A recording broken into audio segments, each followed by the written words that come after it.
আসসালামু আসসালামু আলাইকুম রহমতুল্লাহ। যে আপনার চার্জের ফ্যানের ব্যাটারি শেষ কেন, সেটা ভিডিওটা লাস্ট পর্যন্ত দেখতে থাকেন, অবশ্যই বুঝতে পারবেন আমি এই কথাটি কেন বলেছি।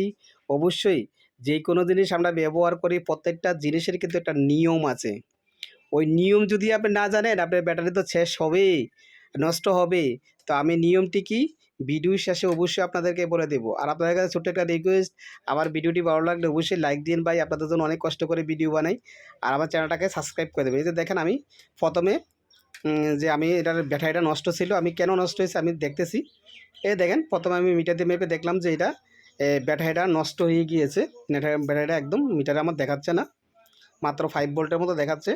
এই যে আমার কাছে একটা অটো চার্জার আছে, এই চার্জারটা দিয়ে যে কোনো 12 ভোল্টের ছোট বড় যে কোনো 12 ভোল্টের ব্যাটারি হোক, 6 ভোল্টের ব্যাটারি হোক, এটাকে চার্জ দেওয়া যায়। আমি এটা থেকে চেক করে দেখলাম যে চার্জ নেয় কি না, দেখলাম যে না, এটা চার্জ দিতেছে।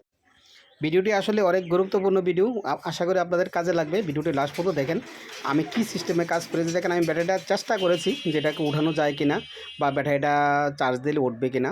দেখলাম যে না, এটার মধ্যে যখন চার্জ হবে তখন লাল বাতি জ্বলবে, আর যখন চার্জ হবে না তখন সবুজ বাতি জ্বলবে। আমি ওই চার্জারটা দিয়ে শিওর হতে পারি যে কোনো ব্যাটারির মধ্যে লাগালে যদি দেখে যে লাল বাতি মানে চার্জ হচ্ছে, তখন আমি বুঝতে পারি যে এই ব্যাটারিটা কাজ হবে।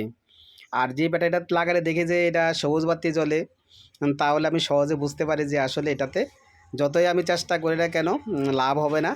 অনেকে আবার অ্যাসিড পানি ফুরায়, ব্যাটারির মধ্যেও অ্যাসিড পুড়ে চেষ্টা করে, আসলে বা এটা সম্পূর্ণ আমি বলবো ভুল। অ্যাসিড পানি দিয়ে যদি চার্জ করি আমরা, বেশি দিন লাস্টিং করা, 7 সপ্তাহখানেক ব্যবহার করা যায়, এরপর নষ্ট হয়ে যায়। অনেকের ধারণা যে চেষ্টা করে দেখি অ্যাসিড পানি পুড়িয়ে যে ঠিক হয় কি না।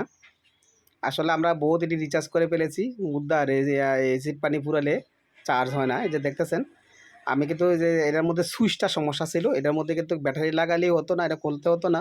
এটার মধ্যে একটা ছোট একটা পাওয়ারের একটা সুইচ আছে, ওই সুইচটার কারণে পাখাটা ঘুরতো না। তো আমি এটা কী করছি, খুলেছি, খোলার পর এটা সুইচটা খারাপ ছিল, সুইচটাকে তো আমি নতুন লাগিয়েছি।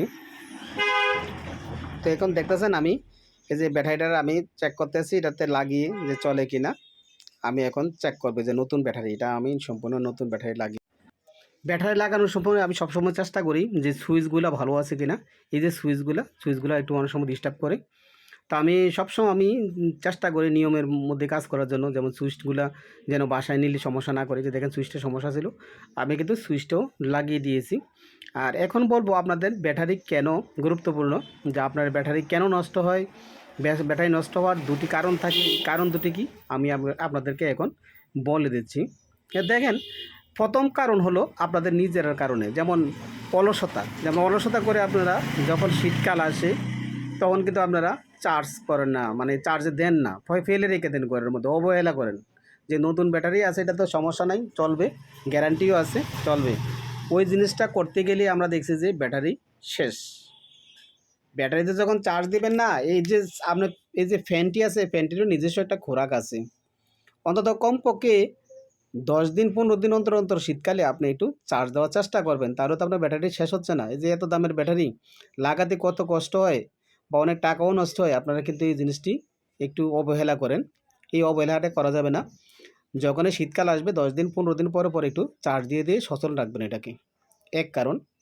আর দ্বিতীয় কারণ হলো, আমরা অনেক সময় দেখছি চলে ঠিকই, চার্জের ফ্যান চলে ঠিক, কিন্তু আমি যে চার্জের মানে কারেন্টে ঢুকালে যে চার্জের থেকে যে একটা ব্যাক ভোল্টেজ আসবে, মানে ব্যাটারি পর্যন্ত, অনেক সময় এই ভোল্টেজটা কম বেশি হয়ে থাকে। অনেক সময় দেখা যাচ্ছে এই ভোল্টেজটা সঠিকভাবে আসে না। যেমন এটার মধ্যে 14 পয়েন্টের একটু বেশি থাকবে, কিন্তু দেখেছে অনেক সময় দেখেছে 14 পয়েন্ট না 12 ভোল্ট হয়ে থাকে, 9 ভোল্ট হয়ে থাকে, একটু ভোল্টেজ কমে থাকে।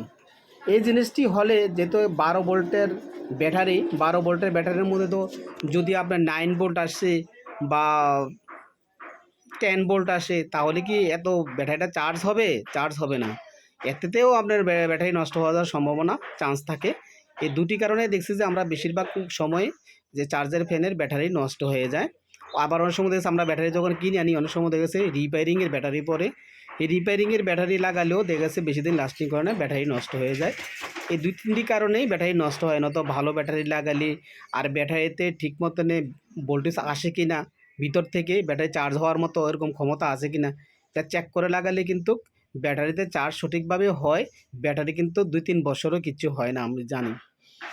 আর যদি ওই ওই জিনিসটা চেক করে না লাগানো না হয় তাহলে কিন্তু ব্যাটারি খুব তাড়াতাড়ি নষ্ট হয়ে যায়। অনেকে বলে যে ভাই এটা যত নতুন ব্যাটারি লাগানোর পরে যতক্ষণ এটা চার্জ ছিল ততক্ষণে চলছে, এরপর আর চলে না। এই সমস্যাটি একমাত্র কারণ হলো ভিতর থেকে চার্জের কানেকশন পাচ্ছে না। আপনার নতুন ব্যাটারি যত ভালো ব্যাটারি লাগান না কেন আপনার ব্যাটারিতে কখনোই চার্জ হবে না, আপনার ব্যাটারি কখনোই ভালো থাকবে না। তো এই ভিডিওটি আজকে এ পর্যন্তই। যদি আমার ভিডিওটি ভালো লেগে থাকে, আপনাদের যদি কোনো উপকারে এসে থাকে, আমার চ্যানেলটিকে সাবস্ক্রাইব করে দেবেন, লাইক দিবেন।